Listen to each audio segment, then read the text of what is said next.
नमस्कार। प्रभा साक्षी news network के खास कार्यक्रम जन गण मन में आप सभी का स्वागत है।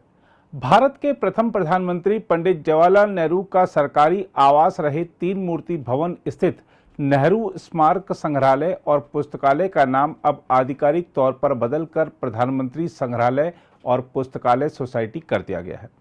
इस पर आपत्ति जताते हुए कांग्रेस ने कहा है कि पंडित नेहरू का योगदान मिटाया नहीं जा सकता और उनकी विरासत हमेशा जीवित रहेगी। वहीं प्रधानमंत्री संग्रहालय और पुस्तकालय की कार्यकारी परिषद का कहना है कि नाम का बदला जाना समाज के लोकतंत्रीकरण और विविधीकरण के अनुरूप है, मगर कांग्रेस ने इस बयान से संतुष्ट होने की बजाय अधिक आक्रामक होते हुए आरोप लगाया है कि नरेंद्र मोदी जी भय, पूर्वाग्रह और असुरक्षा से घिरे हुए हैं।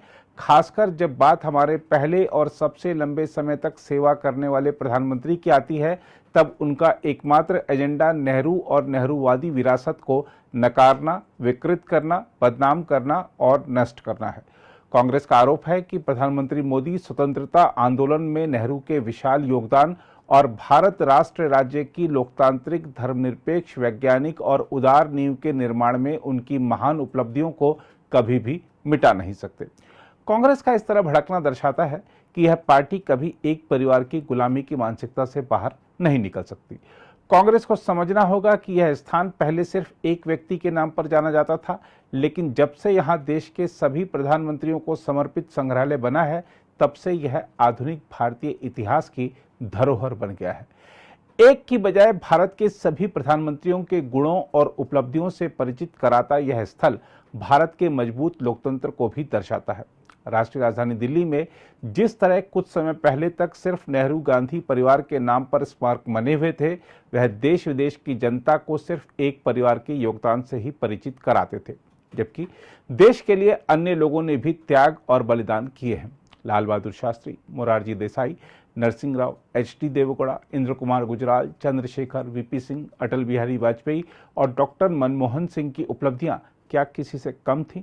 क्यों कांग्रेस इतिहास में इन्हें कोई स्थान नहीं देना चाहती थी? जहां तक कांग्रेस का यह आरोप है कि प्रधानमंत्री नरेंद्र मोदी देश के प्रथम प्रधानमंत्री पंडित नेहरू के योगदान को मिटाना चाहते हैं, तो यहां पार्टी को समझने की जरूरत है कि मोदी नेहरू के योगदान या उनकी उपलब्धियों को मिटा नहीं रहे, बल्कि उनकी गलतियों को सुधार रहे हैं। मोदी ने देश के पहले गृह मंत्री सरदार पटेल को समर्पित विश्व की सबसे बड़ी मूर्ति स्टैच्यू ऑफ यूनिटी बनाकर उन्हें वह सम्मान दिया जो कि नेहरू और कांग्रेस ने उन्हें नहीं दिया था। मोदी ने जम्मू कश्मीर से अनुच्छेद 370 को हटाकर नेहरू की सबसे बड़ी गलती को सुधारा। इसके बाद मोदी ने उस राजदंड को देश के नए संसद भवन में स्थापित किया जो आजादी के समय नेहरू को अभिमंत्रित कर सौंपा गया था, लेकिन नेहरू ने उसका सही सम्मान नहीं किया और उसे दिल्ली से दूर प्रयागराज के एक संग्रहालय में भेज दिया था। लेकिन मोदी उस ऐतिहासिक सेंगोल यानी राजदंड को वापस लाए और उसे ससम्मान लोकसभा अध्यक्ष के आसन के समीप स्थापित किया गया। बहरहाल, इस मुद्दे पर जिस तरह की राजनीति हो रही है, आइए डालते हैं एक नजर उस पर। पहले बात करते हैं कांग्रेस के आरोपों की, फिर आपको दिखाएंगे बीजेपी के जवाब। जिस आदमी ने स्वतंत्रता संग्राम में एक युवा नेता इतना योगदान दिया, आज उसी प्रधानमंत्री के रूप में जिसने इस देश को आजादी दिलाई, उस पंडित जवाहरलाल नेहरू का नाम बदलना एक कलंकपूर्ण अध्याय है नरेंद्र मोदी सरकार। जवाहरलाल नेहरू मेमोरियल आज से वो जाना नहीं जाएगा, जवाहरलाल नेहरू का नाम हट जाएगा।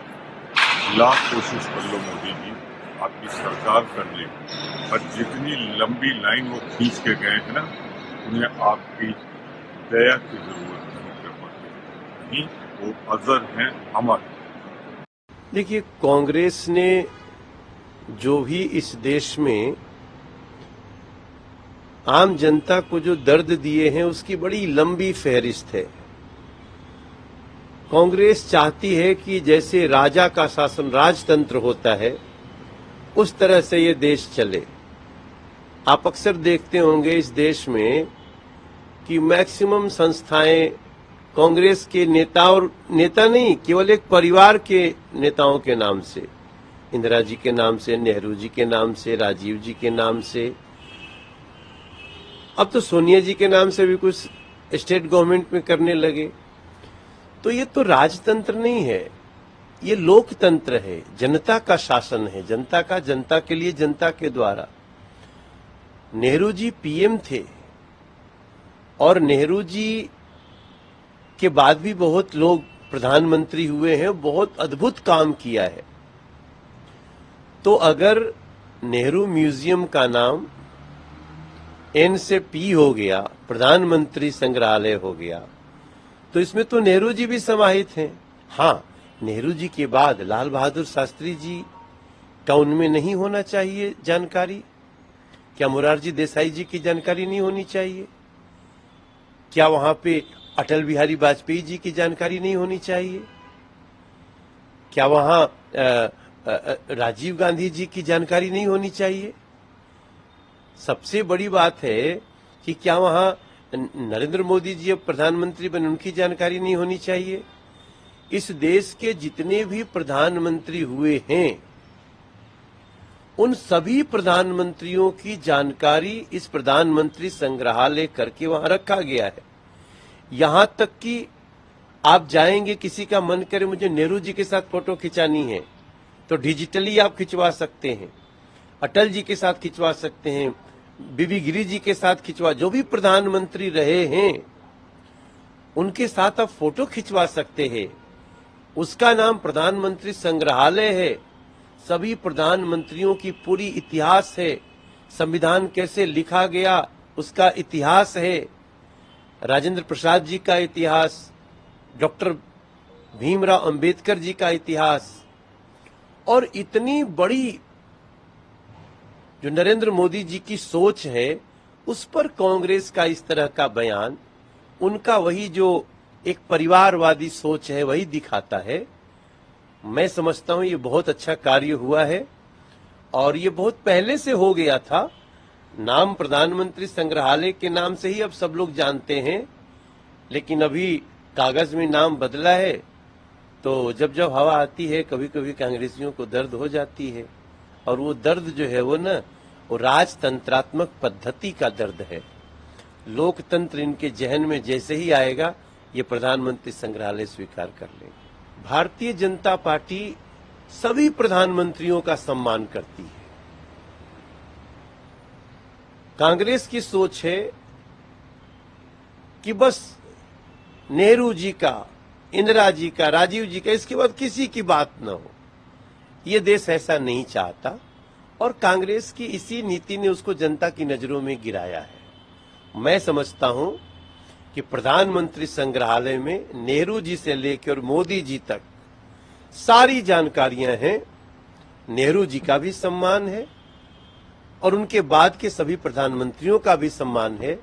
कांग्रेस जरा मन को बड़ा करे तब उसको समझ में आएगा कि हमारे देश के हर प्रधानमंत्री बहुत महत्वपूर्ण है। चाहे वो शास्त्री जी हो या इंदिरा जी हो या राजीव जी हो, शास्त्री जी और इंदिरा जी ने मिलकर हरित क्रांति लाए, श्वेत क्रांति आई, इस देश में टेलीकॉम और आईटी की क्रांति राजीव जी लाए। तो मैं बिल्कुल नहीं मानती हूं कि उन्होंने कोई कंट्रीब्यूशन नहीं किया, सबने किया, हर प्रधानमंत्री ने, चाहे कांग्रेस या गैर कांग्रेस। लेकिन एक ये जो वैमनस्यता और एक ये बदले की राजनीति से जिससे प्रेरित होकर प्रधानमंत्री जी काम करते हैं, जिस आजाद भारत के चुने हुए पहले प्रधानमंत्री को अपमानित करते हैं, अपशब्दों का प्रयोग करते हैं, वो मुझे लगता है कि राजनीति में एक गिरने की एक सीमा होनी चाहिए। वो उस सीमा को भी लांघ चुके हैं। देश की आजादी के साथ एक ही परिवार ने, जिसे कि आप नेहरू परिवार कह सकते हैं, बाद में उन्होंने गांधी परिवार बन गए, उन्होंने देश के संसाधनों पर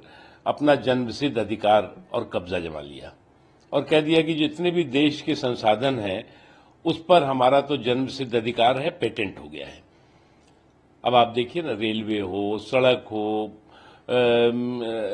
तालाब हो, झील हो, एयरपोर्ट हो, बिल्डिंगें हो, बसें हो, हर जगह पर जो है वो कहीं पर श्रीमती इंदिरा गांधी, तो कहीं पे राजीव गांधी, तो कहीं पर जो है वो जवाहरलाल नेहरू जी, वही एक ही परिवार का एक ही जो है वो शजरे वाले लोग थे। तो इन शजरे वालों का जो है वो पूरा के पूरा जो है वो कब्जा शुद्ध रूप से जो है वो देश के संसाधनों पर करने का कब्जा है। भाई देश के लिए और लोगों ने भी कुर्बानी दी जिनको कि आपने इतिहास के काले पन्नों में डाल दिया था। तो मोदी जी ने आने के बाद आपके सम्मान के साथ साथ उन हजारों महानायकों के सम्मान को भी सम्मान दिया है जिन्हें कि आपने इतिहास के काले पन्नों में डाल दिया था। तो इसमें चिल्ला शोर मचाने की क्या जरूरत है। अगर आप भी लेना चाहते हैं देश दुनिया की तमाम जानकारी तो आज ही सब्सक्राइब करें हमारे चैनल को। साथ ही नीचे दिए बेल आइकन को जरूर दबाएं ताकि हर अपडेट आप तक पहुंच सके।